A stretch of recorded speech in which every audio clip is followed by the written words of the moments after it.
Hey, good afternoon, ladies and gentlemen. My name is Chef Inderpal.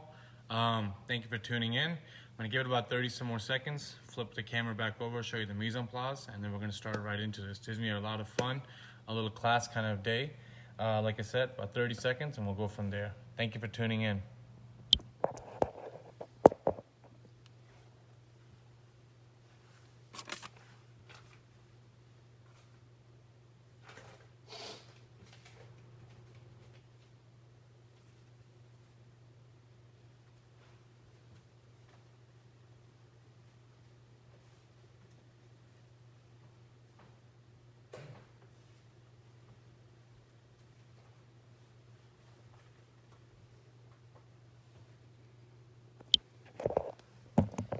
Hey, Chef John, how are you? Thank you for tuning in.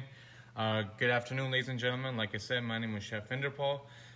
Today is going to be a little kind of like a science day. If you remember from the previous videos on how I explained, cooking is all about science. So today's going to be a little science day, going back to fundamentals, showing you and trying to teach you about pan searing and roasting, two techniques that are very important in the culinary industry. Again, thank you for tuning in to What's Cooking in COVID-19. My name is Chef Inderpal. If you are watching this live, say hello. I'll say hello back. If you're watching this later, hit the pound sign. I definitely will message and contact you later if you get any questions or concerns. But let's just jump right into this. And if you're also watching this, make sure you please like, share, and comment and spread this as much as you can. Let's get started. It's a lot of fun. So today, we're going to be pan searing some chicken breast, and we're going to be roasting some carrots. All these other mise en place are here. We're going to be basically making a pan. We're going to be making a pan sauce out of the chicken after we sear it. The chicken's going to release a fond, which is the browning of a chicken, which I'll explain to you as we go forward. And as it releases, we're going to enhance all that flavors from the drippings with everything that you see right here. So let me explain to you exactly how this is going to work. Go from there. We'll start with the carrots first, since they're going to take the longest, and then we'll move on to the chicken breast. So what you want to do first is you want to get your oven really hot. You want to basically turn your oven on. I recommend between 400 to 450 degrees. 400 is ideally where you're looking for. So my oven, I have a convection oven. I'm going to turn mine to 400. If you have a regular oven, it would be 425. So 400 on a convection oven, 400 on a convection oven, 425 on a regular oven. So, like I said, roasting is what we're going to be doing with these carrots right here. Roasting is an easy technique, which is basically achieved with little oil and high heat. You want to make sure your heat is very high and basically low oil, a little bit of salt, pepper, and that's it. Once the carrots have been roasting, what's going to happen is a reaction is going to happen. The carrots are going to get called caramelization. Caramelization happens when you roast a carrot at a very high heat, or any kind of fruits and vegetables is where caramelization can be achieved. Caramelization is a great way to add basically a sweet brown nuttiness flavor to your product, and that's what we're going to be basically achieving with these, is caramelization of roasted carrots. So let me flip the camera back over, show you how we're going to achieve the roasting process with carrots, and go from there.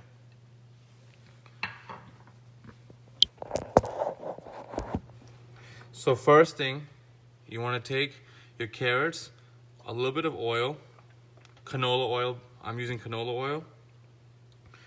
A little bit of salt and pepper.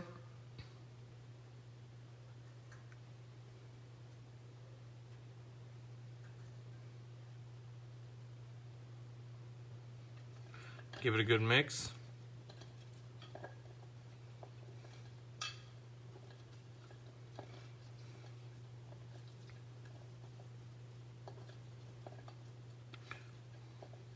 Just got a good mix to it. I'm gonna go wash my hands.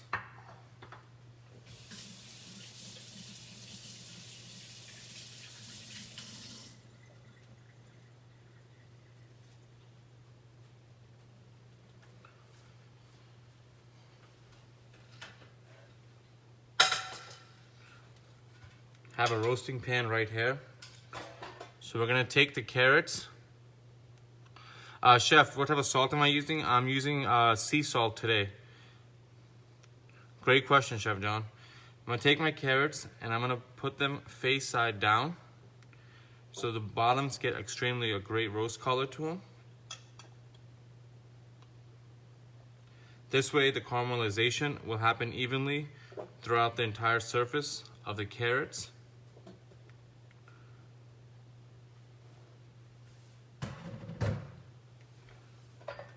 Again, caramelization is achieved in carrots and fruits, and that is the browning that happens underneath of the carrots or on top of the carrots, and you get a sweet nutty flavor as well. Hey Mom, how are you doing? Thank you for tuning in. Hey Harit, thank you for tuning in. Hi Erica, long time. Thank you for tuning in as well. So carrots are right here. We're gonna be putting these in the hot oven. In my oven as well, I've already started some carrots. Reason being is roasted carrots take about 20 to 25 minutes. It's a long period of time to develop that kind of color. So I'm gonna pull out some carrots, or not even pull out some carrots that have already kind of achieved that roasting kind of color or the caramelization color that we're looking for. As I put these back in the oven, these are gonna go right back in the oven. We'll put a timer on them for 15 minutes. We'll check them. After 15 minutes, we'll rotate the carrots and flip them over. So, put this camera right here.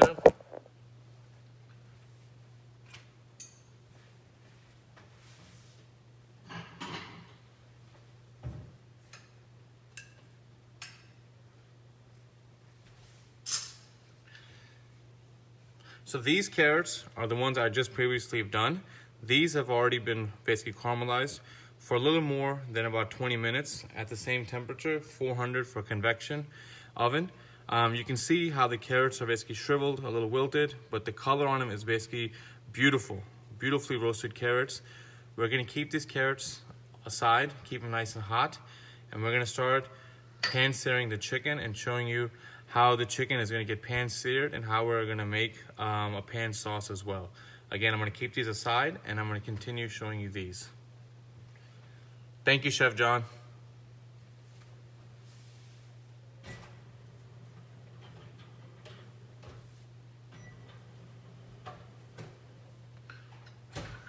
Let's move all of our mise en place out of here.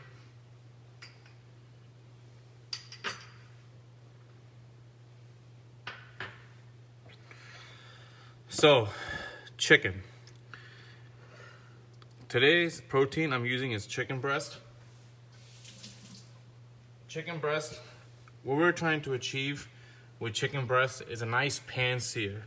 A nice pan sear can be achieved with any kind of protein as long as your protein has been sitting in room temperature for a little more than 45 minutes. You want to have all your protein at room temperature, and the reason being is when you start cooking, you don't want to put a really, really cold piece of protein coming right from the refrigerator onto a pan. All you're going to do is take that hot pan and you're going to reduce the temperature to where there was no sense in basically having a hot pan started with. So always keep your proteins at room temperature. I recommend at least 45 minutes before you even start cooking, so they're at a room temperature. So when you add a room temperature protein to a hot pan, the temperature fluctuation is not drastically going down. It's basically maybe about 10 or 20 degrees lower, but you'll achieve that immediately once the pan gets extremely hot. When you start searing chicken, show you guys how we start searing it. The reaction that happens with chicken is called Maillard reaction. That happens with all proteins. I'm going to show you how Maillard reaction is achieved and how Maillard reaction works with chicken breast and any kind of protein you do, from steaks to pork chops to fish, chicken breast. Maillard reaction happens with protein. Caramelization happens with fruits and vegetables. Maillard reaction is the chemical reaction between amino acids and the reducing sugars. That's what gives the brown and distinct flavors on steaks, pork, chicken. Again, Maillard reaction is the brownness that's achieved by amino acids and sugars that break down in your protein. Caramelization happens only on fruits and vegetables, and that happens when the breakdown of sugar is happening. Let's turn the camera over. Let's start searing the chicken. We'll go from there. Get the pan really extremely hot. So as this pan is getting extremely hot, how long can we keep it out in the refrigerator? A great question, Chef John. I recommend, personal recommendation, I recommend keeping proteins at least 45 minutes before you start cooking to achieve room temperature for protein. Now, if you have a large amount of protein, 5, 10, 15 pounds of protein, all kind of mixed, definitely want to keep it out longer. Small, 2 pieces of chicken breast, maybe a couple of pieces of steak, some pork chops, 45 minutes to an hour, I think is more than enough. Great question, by the way. Hi, Vicky. How are you, Chef? Thank you for watching. Amazing food. I've seen you been posting the last couple of days. Looking forward to number 6 and your French dessert. Thank you. Start basically marinating our chicken, getting this ready. Pan is getting extremely hot. Let's flip the camera over. So chicken breast. Simple marinade. Canola oil. A little bit of canola oil. Salt.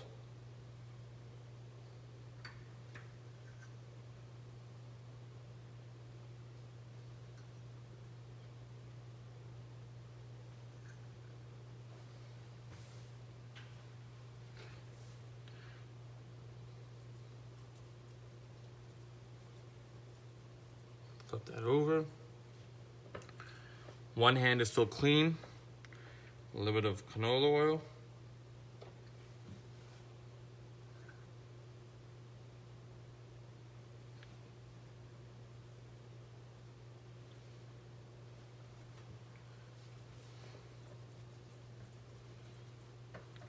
I always put light seasoning on the other side. I go a little heavier on one side. Just personal recommendation from me.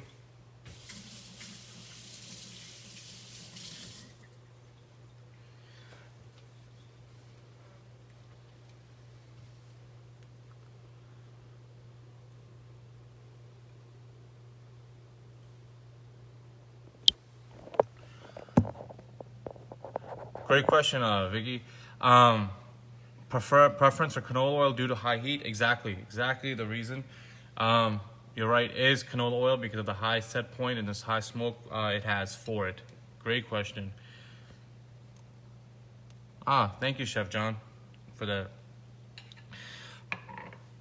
Biggest mistake a lot of people make now when they start pan searing they put a lot of oil. A lot of oil goes into the pan sear. Pan searing is minimum oil, high heat. So again, the definition is little oil, high heat. That's the same definition for sauteing. When you have to saute, it's basically little oil, high heat. So we're gonna take our pan that's extremely hot now, add a little bit of oil. You don't need much oil. Oil goes a long ways in here. See how it's smoking already? That's what we're looking for, is that nice smoky texture. Let me set up my stand over here and start showing you guys what's gonna happen.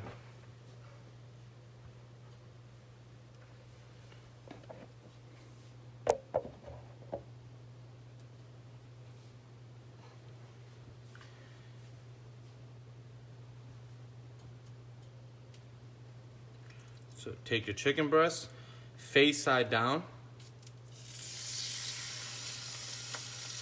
The minute you add a hot piece of protein, to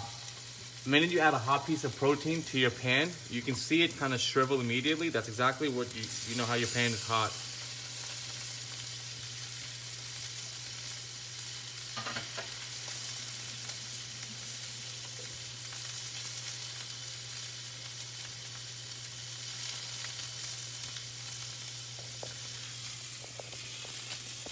The biggest misconception a lot of people do with grilling, pan searing, any type of high heat, they tend to take the protein and keep flipping it, keep flipping it, keep flipping it.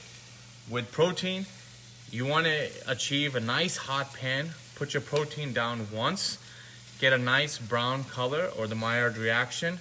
You want to achieve that on one side. Take a little peek, and you want to see if your food is basically browning. The way you know that you've achieved a perfect sear is when your protein is non-stick onto the pan, where your protein can easily be lifted and flipped over. Now, like I was saying, the biggest misconception for pan searing and grilling is you keep flipping. You want to have your protein seared on one side to achieve the Maillard reaction. Flip it one more time, achieve the Maillard reaction on one side, and that's it. Don't keep flipping it over and over. The more you flip it, the more the juices run out. The way proteins work is you sear it on one side, all the juices are running down, but they can't escape because you're searing or browning everything. The minute you flip it back over, the juices are trying to run back down, but again, you're searing everything off there, and now all the juices are trapped inside. Maillard reaction. Cast iron. What is your recommendation for seasoning cast iron? Great question, Chef Vicky. I always take my cast iron and I always rub it down with canola oil. Put it in the oven for 45 minutes at 225 degrees. Take it out of the oven and then paper towel, just rub it around, and there it is. Cast iron has been seared.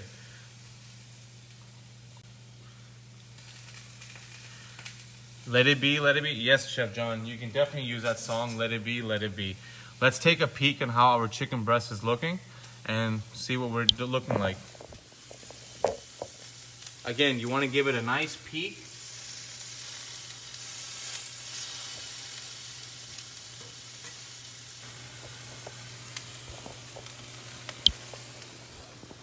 Almost there, about another minute or so, and it's going to be happening. Just check on my carrots.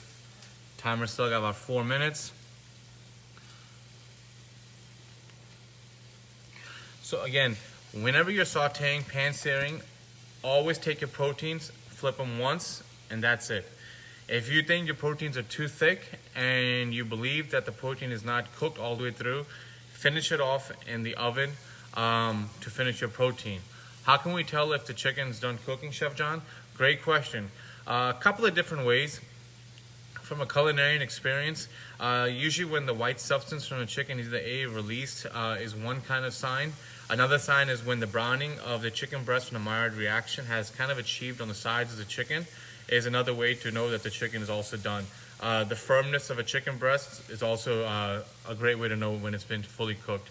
If you have a thermometer, 165 Fahrenheit is the temperature you're looking for a well done chicken breast.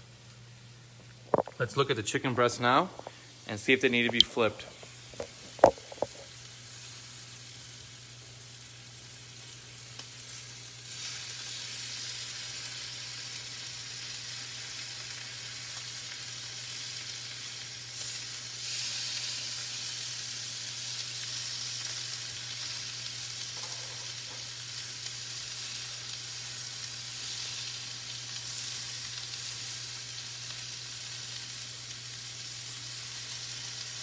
Again, ladies and gentlemen, you can see the chicken breast, the browning that has occurred.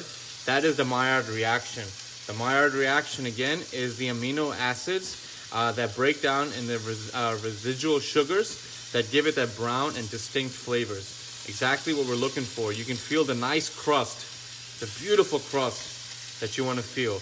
You want to leave this on basically, again, same high heat. Let it cook.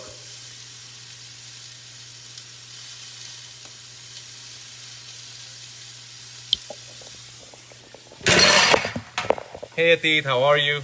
My little table just collapsed. Teaching the science of cooking between pan searing and caramelization, showing the basics of how to achieve a Maillard reaction and how to achieve caramelization in food. Maillard reaction is the browning of proteins, and caramelization is the browning of fruits and vegetables. Just talking about that. Gonna get my mise en place well organized. My table fell. Give me about 30 seconds. Show you the chicken breast as I get it prepared.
Alrighty, let's come back.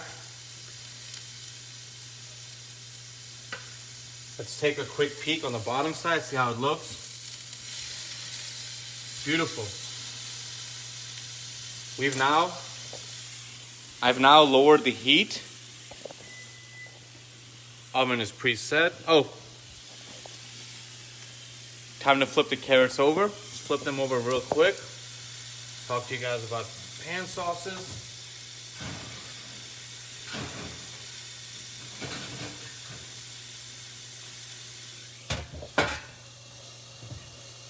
Carrots. Caramelization has started. Put these right back in the oven for another 15 minutes.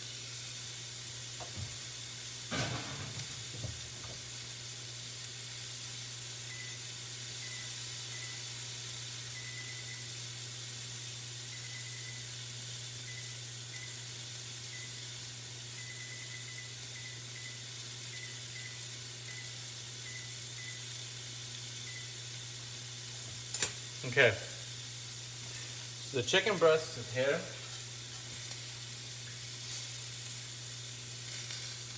Beautiful caramelization, you see that? That's what we're looking for. Take your chicken, now you're gonna let this rest. Let it rest for at least 7 to 10 minutes. You wanna let it rest, and the reason, give me 1 second so I can flip the camera over. I'm gonna move this pan off the heat for a quick second. Let it get cooled off a little bit, because we're gonna use everything in here, which is the fond, and I'll explain to you what fond is. We're gonna use everything from here to basically build our pan sauce. You wanna let your chicken breast or your proteins rest, and the reason you wanna let it rest is the minute you let any proteins rest, it automatically raises the temperature about 10 degrees or higher inside the protein to let it finish fully cooking. Also gives time for all the juices inside to settle, to keep it all locked in, to keep the moisture in. As you can see, as we're resting our chicken, the juice is already releasing from the chicken breast. You can see the Maillard reaction that's been achieved in the chicken, how it's looking. We're gonna take this chicken, and a great option to keep your chicken basically hot at all times is just stick it inside of a microwave. So I'm gonna put mine inside my microwave. We're not turning the microwave on. We're just gonna keep it inside the microwave. Move my carrots around. Take these carrots, put them on the plate, and that's it. Now, we're gonna start making a pan sauce. Thank you, chef, definitely do look delicious. What temp for the carrots? I started the carrots at, mine's a convection oven. I use mine at 400 degrees. If you don't have a convection oven, 425 degrees, 30 minutes. Little oil, salt and pepper, that's it. So the pan now that we used to make the chicken breast. All the brown drippings that have basically left from the chicken is... Oh, the microwave keeps the dog away too. Yes, you're right, Chef John. If I had a big Great Dane, I think he would have jumped in the counter and ate half my product already by now. So all basically, all the drippings that came from basically any kind of proteins, chicken, beef, pork, you're gonna have drippings that happen in the pan. That's called fond. Fond is the most, it's golden brown deliciousness. It's the best flavor you can get from any kind of protein in a pan. A lot of people look at a pan, and I'm gonna show you. They look at a pan and they're like, we're done, let's take this away and no more. No, this is all the flavor right here. It's all your flavor. You want to keep this on a medium-low heat. We're gonna start building a pan sauce. A pan sauce is, for chicken, is a little easier than expected. You start off with onions, shallots or onions. I have white onions in here. A little bit of onions and garlic. You do not want to brown the garlic at all. If you brown the garlic, bitterness will be achieved. Your sauce will be ruined. Just want enough to basically saute them, to get basically the aromatics out and to basically move around the fond that's in the pan or the brownings. Once these have achieved that, we'll move to the next step and deglaze the pan. Now, deglaze means that you want to take all the flavors out of the pan, and in order to do that, you need an acid. Today, I'm using John Jameson Irish whiskey. The reason I'm using Irish whiskey is when you burn alcohol, when it gets burnt, it releases that metal kind of flavoring, that metal kind of texture to it. And it dissipates all the alcohol. The reason I'm using whiskey, like I was saying in the beginning, is I want to achieve that kind of smokiness, but kind of like that woody taste from basically whiskey when it goes away. After we've added our whiskey, we're going to turn the heat down to a low heat, add add cream. If you don't have cream, you can use milk, preferably a high fat content milk. The higher the fat content, the thicker your sauce, the less it has to reduce to get thick. So we'll use milk for this one. I don't have any cream at the moment. After we would put the cream in there, take the pan off the heat is when you want to add your aromatics, your fully aromatics. Today I'm using oregano, so fresh, oregano. Add oregano, finish it off with some butter, and that's really it.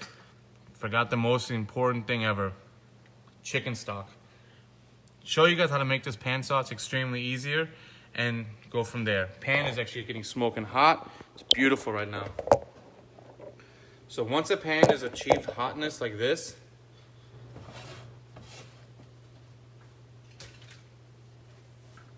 all your fond is right here. Do you see all this? This is fond right here. All these pieces in here is fond.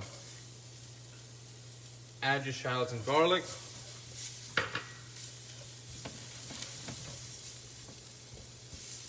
You see how on the onions, you see that blackness that's coming on?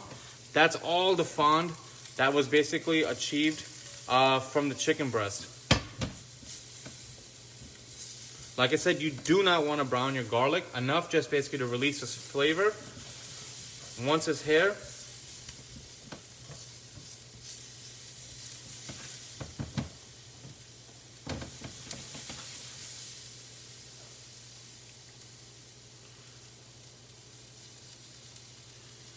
do I buy my herbs or do I grow them? I usually like to grow my herbs. I just moved into this house, have not had a chance to start gardening, so I am buying my herbs at the current moment. Add your alcohol.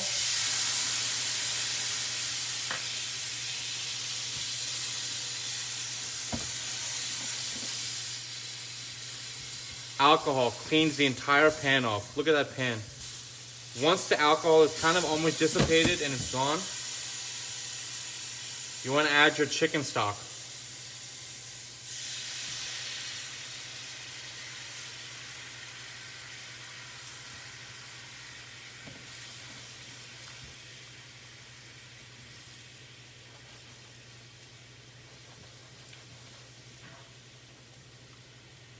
A nice medium low heat.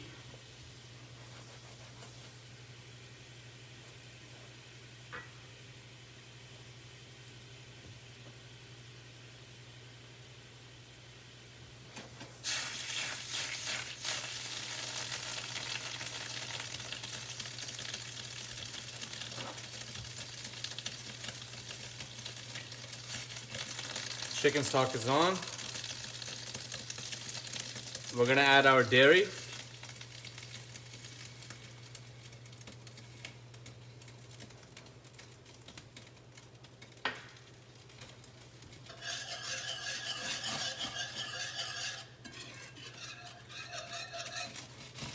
And we're gonna let this reduce, take its nice little thickness. Keep this on a low heat.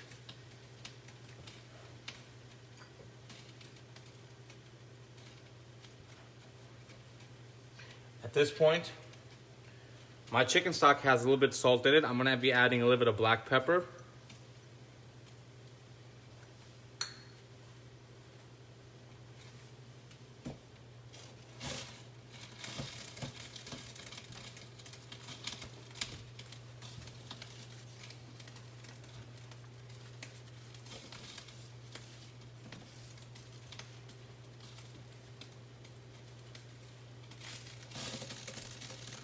Starting.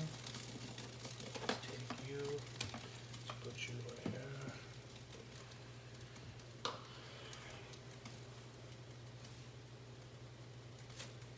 And like I said, I use milk, so mine's gonna take a little time to reduce.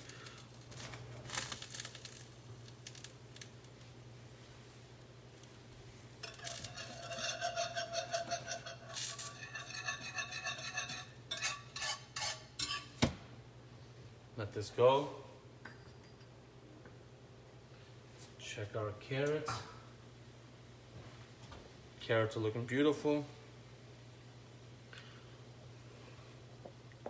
So now what we're gonna do, we're gonna take our caramelized carrots and we're gonna go one step further. We're gonna take the caramelized carrots and I'm gonna make a puree out of them. A caramelized carrot puree. Purees are extremely easy and versatile to make. For this puree, all I'm taking is my roasted carrots that you see. Add them into a little blender, some chicken stock, which I'm gonna show everybody how to do it, and we'll achieve carrot puree, roasted carrot puree. Amazing product to add for this dish. So we have our 2 previous carrots that we did.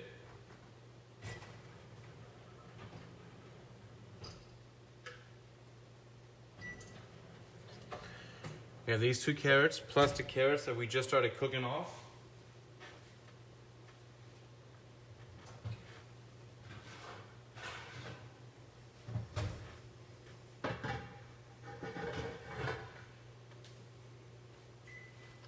So carrots that we're done cooking are right these ones. We're gonna take these carrots and add them into our blender. Beautiful coloring, caramelization has achieved on these carrots.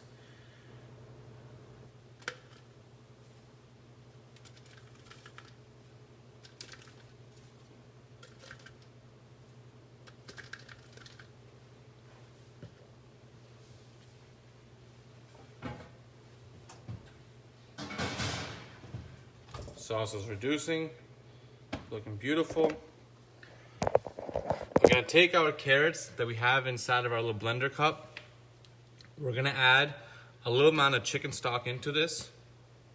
See if I can get you guys on a higher on this. There you go.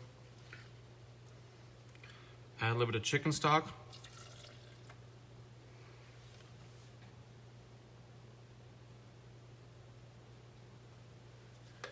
And we're gonna blend this all together.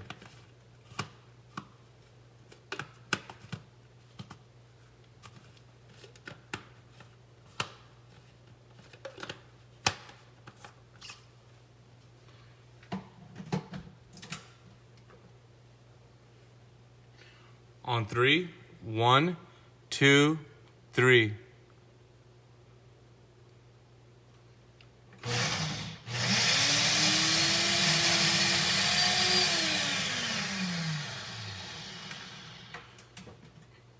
Add a little more chicken stock, nicely well incorporated.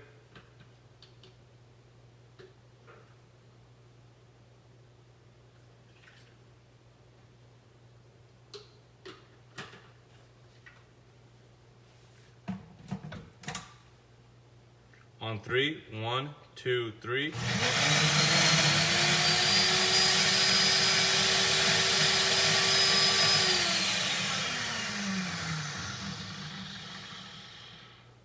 One more time.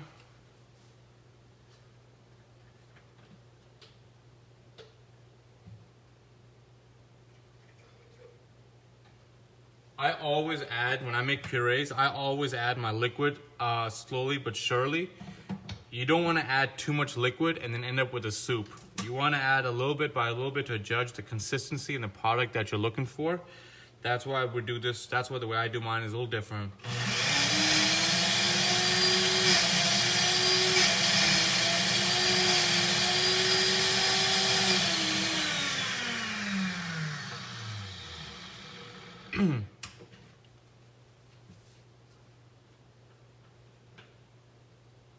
We're almost there. I think it's be the last whip.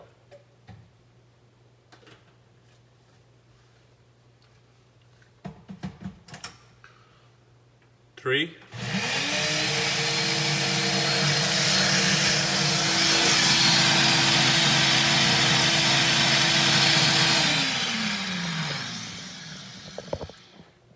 Okay. So we've got the carrot puree beautifully done.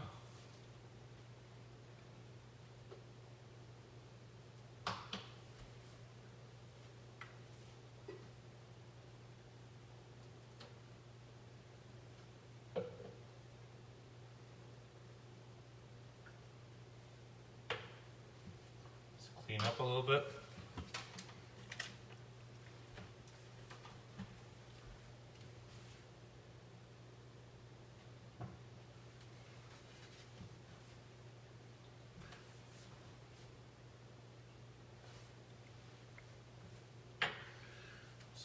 Up. Let's look at our pan sauce. Start straining. One more leg.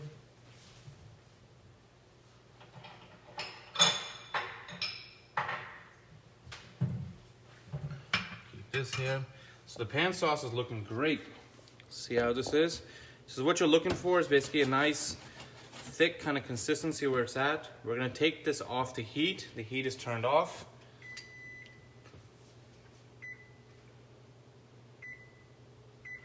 You're gonna add your butter right into your pan.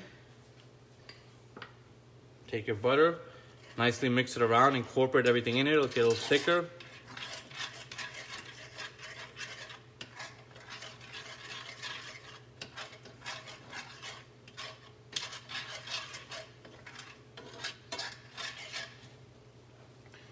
Add some of your fresh oregano that we used earlier. Oh, Chef Vicky, great question. If someone is trying to avoid dairy, is there a good non-dairy substitution for a sauce? You can definitely skip the dairy part if you are non-dairy. I only add cream to a chicken-based sauce, but you can skip the dairy. It's not a problem at all. Great question. So right here, heat's turned off. I'm gonna take this. We're gonna strain it. We're gonna keep everything here. Don't think we're throwing this stuff away. Everything is gonna get strained.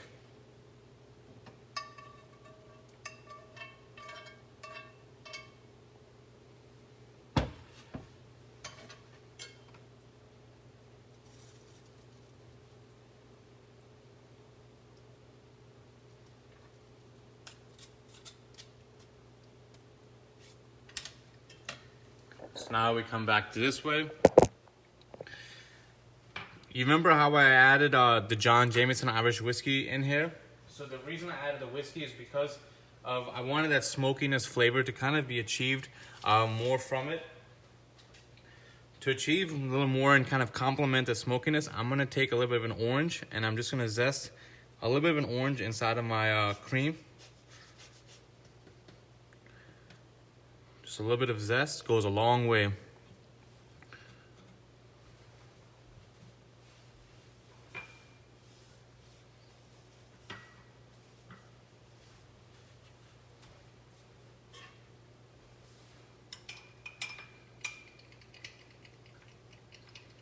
So there we go. We got our sauce, our carrot puree. And now let's bring the chicken breast out. Just kind of get a little cleanup work area too.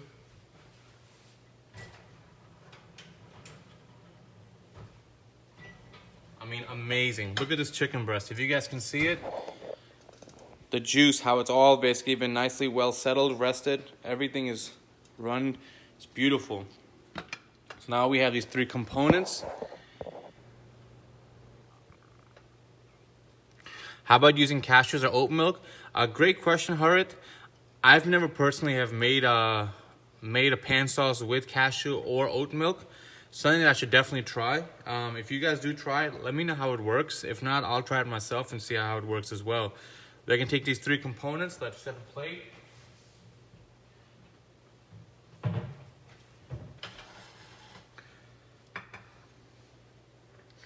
gonna take our sauce.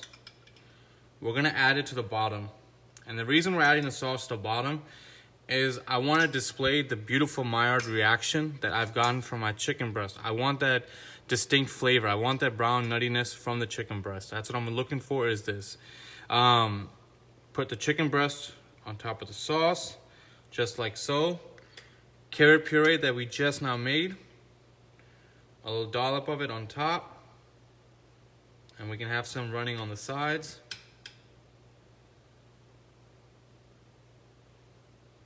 And there you go, ladies and gentlemen.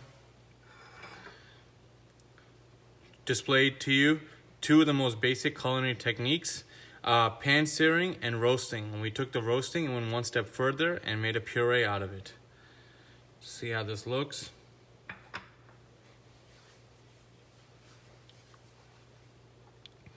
Chef, I've used almond milk and added demi-glaze. Oh, great. So, all right, there goes your answer right there. Thank you, Chef John, for that answer. So again, ladies and gentlemen, the chicken breast, we used a pan searing, and then for the carrots, we did roasting. Again, now for pan searing, when you roast pan searing any kind of proteins, you're gonna call the Maillard reaction, and for roasting and for vegetables, it's caramelization.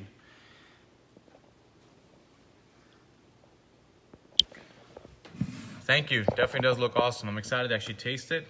I'm gonna try a little bit of it right now, see how it looks, tell you guys in 1 minute.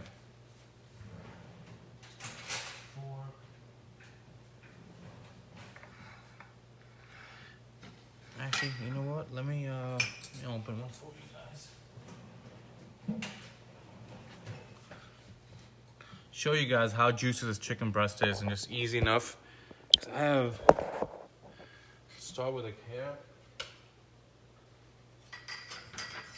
Always sharp, start with a sharp knife. Sharp knife. Take the one that we're not using, and show you guys the inside of it, how it looks.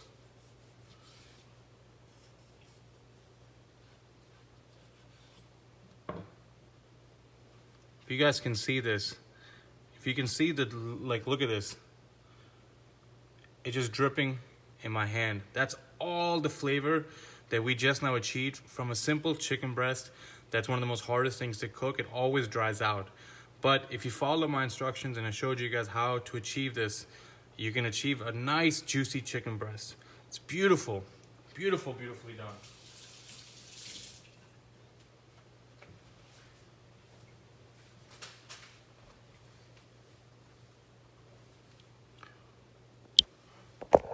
Again, ladies and gentlemen, thank you for watching me. My name was Chef Inderpal.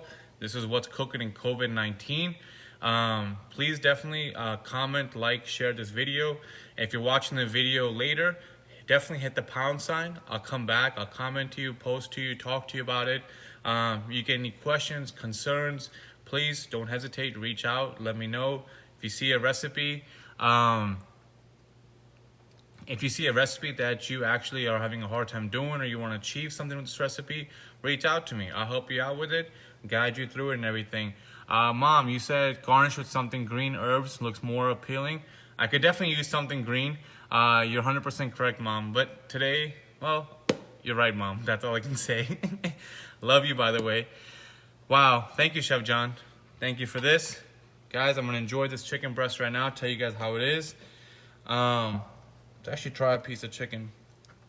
Some carrot puree.